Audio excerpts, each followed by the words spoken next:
As I was searching through my Netflix recommendations, I stumbled across a golden gem that I had forgot about.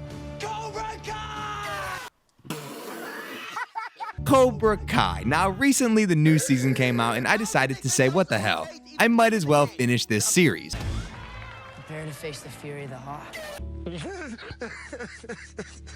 Now, I haven't been the biggest fan of this show since season 1, but it couldn't hurt to find out how the story ended, right?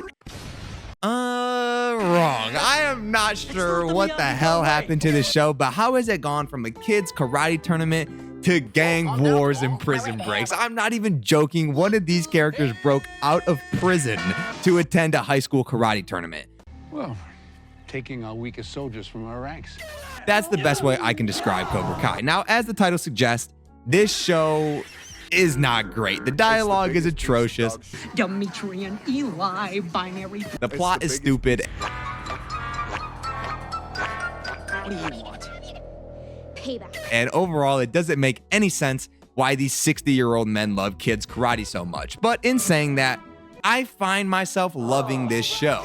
Due to the sheer amount of cringe/dumb moments that happen in Cobra Kai, this show falls into the category that movies like Cat in the Hat, the live-action Avatar: The Last Airbender, or Attack of the Clones falls into. It's just so bad that it passes the threshold and becomes an actually fun watch. I've narrowed it down into 3 sections on why Cobra Kai has become a laughingstock show instead of one to be taken seriously. Section 1, the writing. This show, no joke, has some of the worst writing that I've ever seen in a TV show.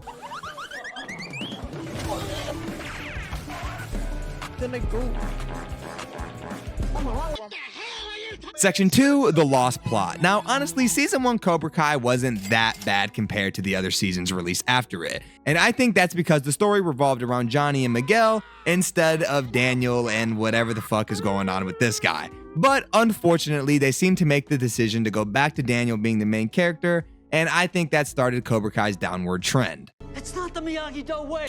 Section 3, the fan service. The amount of characters this show has brought back in order to have a gotcha moment is actually pretty impressive. Every character that you can think of from the OG movies does make an appearance in this show.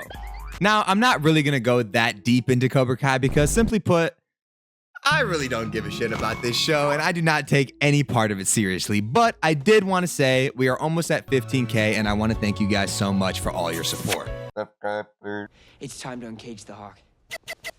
Starting with section 1. Now, as I said, Cobra Kai probably has some of the worst writing that I've ever seen in a TV show. The dialogue... Looks like you got a new name. Faux hawk. The story... I told you. This was inevitable. The characters, all of them, are below average, especially the dialogue. I cannot believe that professionals are writing this show because this dude alone has the worst written dialogue ever produced on television. I've got a lot on my mind right now. If I don't pass trig this semester, my dad's gonna shit in my mouth.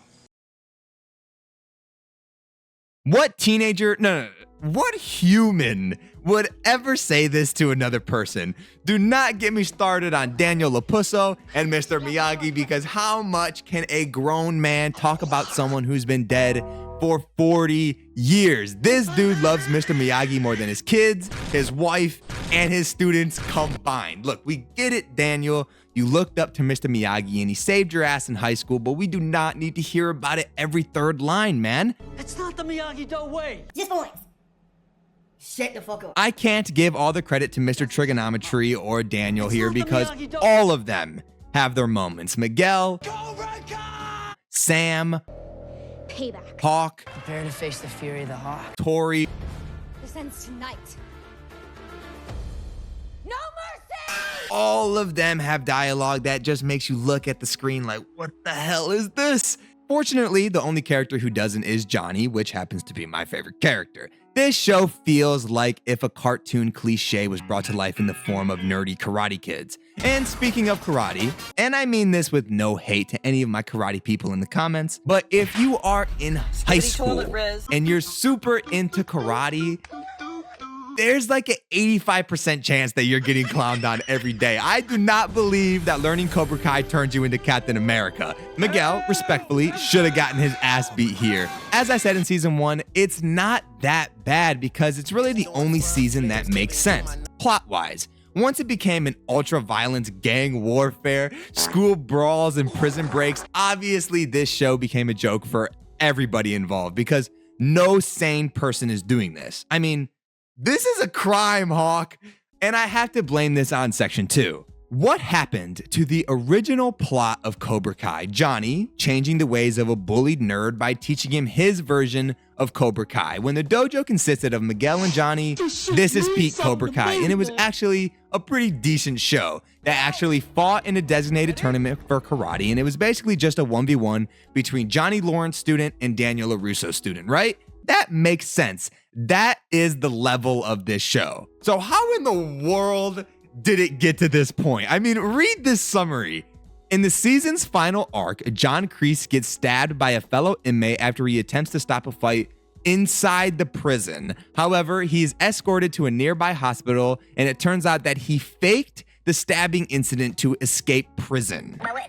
Okay, so this is a federal crime, and he became a wanted man for high school karate. Kreese and Silver just might be clinically insane. No shot these characters are committing government conspiracies in order to beat Miyagi-Do in the All Valley Karate Tournament. This show is aiming way too high for the materials that they're working with. With all that said, it's hard to even recognize what Cobra Kai is trying to do anymore. I just finished season 6, part 1 yesterday, and I don't even know. It's like a fever dream. Every character is jumping between good and bad every few episodes, and the good characters keep getting nerfed for some reason. Johnny and Daniel still have beef. I can't believe John Kreese, though. I mean, this is one of the funniest characters in television ever created. This dude is nuts. And with all that said, Cobra Kai needs a way to keep viewers entertained. So this show has a big reliance on nostalgia and fan service. There is no original idea in Cobra Kai, just cheap copies of what used to work.